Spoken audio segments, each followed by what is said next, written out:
मदारिस bill में कोई तरमीम कबूल नहीं, बात ना मानी गई तो फैसला मैदान में होगा। सरबराह JUI मौलाना फजल रहमान का कौमी असम्बली में ऐलान। कहा, मदारिस रजिस्ट्रेशन में हुकूमत खुद सबसे बड़ी रुकावट है। मदारिस बिल एक्ट बन चुका है तो गजट नोटिफिकेशन क्यों नहीं हो रहा? इस बिल को दोबारा ऐवान में लाकर तरमीम करना गैर आइनी होगा। सदर का दूसरा एतराज़ आइनी लिहाज से ठीक नहीं, अब तावीलें नहीं चलेंगी। सदर मुमलिकत को एक एतराज़ का हक हासिल है, दूसरे का नहीं। ये राज तो आज खुला है कि हमारी कानून साजी IMF की मर्जी से हो रही है। हवाला दिया जा रहा है कि FATF नाराज हो जाएगा। अगर हम आज़ाद नहीं दूसरे ममालिक के गुलाम हैं तो वाजे कह दे, फिर हम जाने और वो।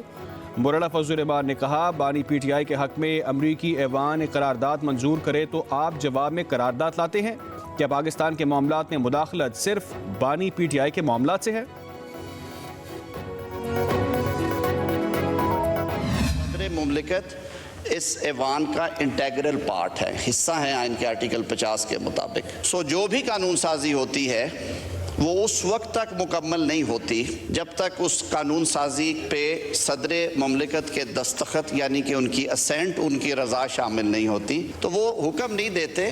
तो एक खूबसूरती है पार्लिमानी निज़ाम की, कानून साजी का इख्तियार और हक इस ऐवान के पास ही रहता है।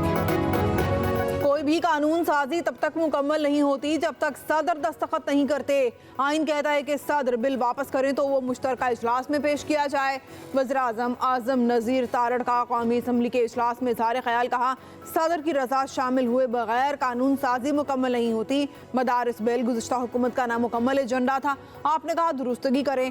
मौलाना फजल रहमान से हमारा एहतराम का रिश्ता है।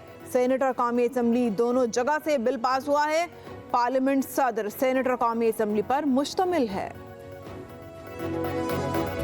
कोई भी मुज़ाकिरात तब तक कामयाब हो ही नहीं सकते हैं जब तक सियासी कुव्वतें एक टेबल पे बैठ के वो TORs डिस्कस ही न करें और उन TORs को लेके फिर एस्टेब्लिशमेंट से भी बात करें कि ये हमारे TORs हैं, लेकिन पूरी कौम की नज़रें इस ऐवान की तरफ हैं। यानी फरिश्ते तो नहीं आएंगे हमारे बीच बात करने के लिए। ख्वाजा आसिफ साहब मौजूद हैं और बड़ा एहतराम है मेरे दिल में, लेकिन इनकी ज़बान भी आग उगलती है।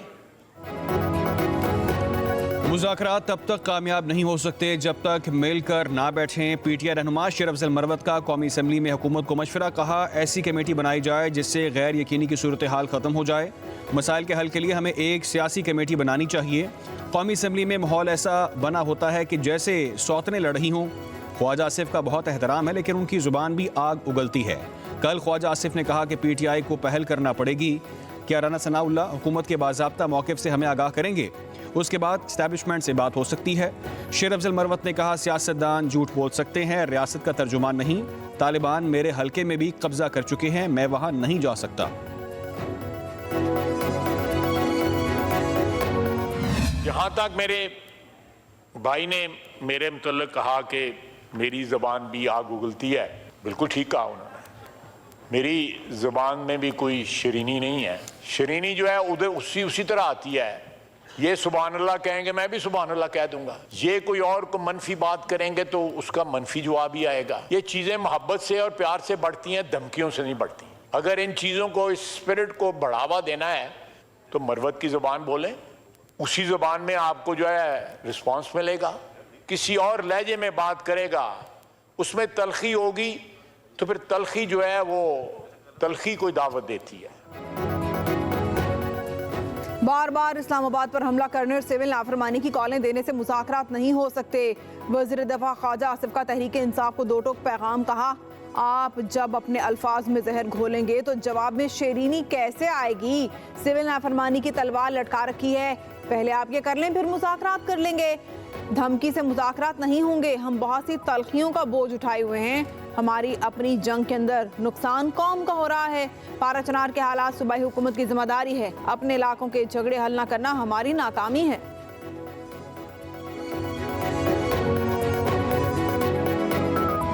25 नवंबर की रात 7, 8, 9 बजे जब ये बात कही जा रही थी कि जी आप डी चौक की तरफ जाने की बजाय संगजानी पे जो है वो जाके अपना धरना दे दें, वहाँ पे आप जलसा करें, स्पीचेस करें, जो भी आपका प्रोग्राम है।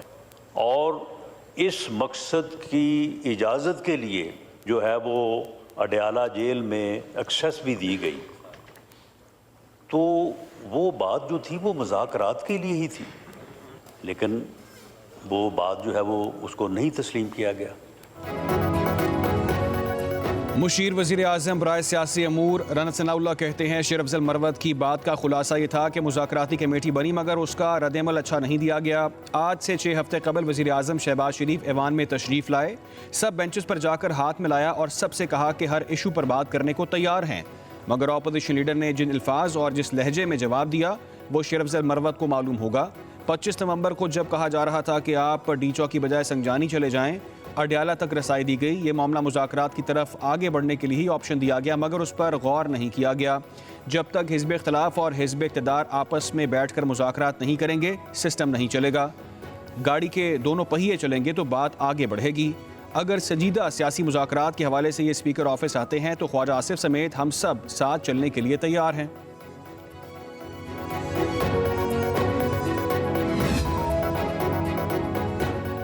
बानी पीटीआई जब बताएंगे तब सिविल नाफरमानी की तहरीक शुरू होगी। वज़ीर आला केपी अली अमीन गंडापुर की पेशावर हाई कोर्ट में मीडिया से गुफ्तगू। कहा सिविल नाफरमानी में बानी पीटीआई के हुक्म का इंतजार है, उनके अहकामात आएंगे फिर उस पर अमल होगा।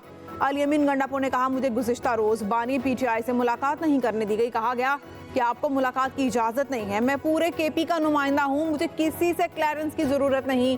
जो अच्छे हथकंडे इस्तेमाल कर रहे हैं क्या उनकी क्लियरेंस है?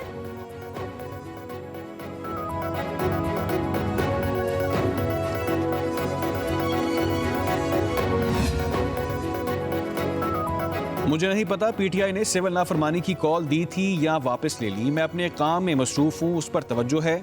वज़ीर आला सिंध मुराद अली शाह की सक्कर में सहाफ़ियों से बातचीत। कहा चारों सूबों को मिलकर बेहतरी के लिए काम करना होगा, मुल्क के बारे में पहले सोचें, किसी को जेल में डालने के लिए ना सोचें। मुराद अली शाह ने कहा कच्चे के काफ़ी डाकुओं को जहन्नुम रसीद कर दिया, अब अहकामात दिए हैं कि कच्चे में क्लियर होने वाले इलाकों में सड़कें, अस्पताल और स्कूल्स को तामीर किया जाए।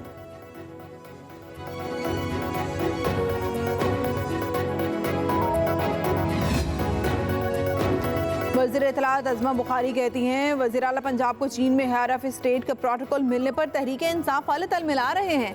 ये लोग जिन लोगों के साथ तस्वीर बनवाकर खुश होते थे वो इन मुलाकातों में इंटरप्रेटर थे। कहा पंजाब और चीनी हुकूमत के दरमियान 50 करोड़ डॉलर के मुआहिदों से सूबे की मईशत और अवाम की फलाह में नुमाया बेहतरी लाएंगे। मुज़ाकरात से मुतालिक सवाल के जवाब में कहा मुज़ाकराती कमेटी के पल्ले कुछ है ही नहीं।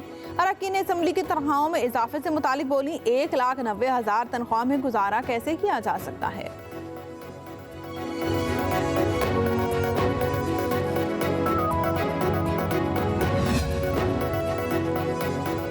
मुशीर इत्तलात केपी बैरिस्टर सैफ कहते हैं पीटीआई मुल्क में हकीकी जमहूरियत की बहाली के लिए बामकसद मुज़ाकरात करना चाहती है। इस मकसद के लिए पार्लियामेंट के अंदर और बाहर तमाम अपोजिशन जमातों का इकट्ठा होना ज़रूरी है।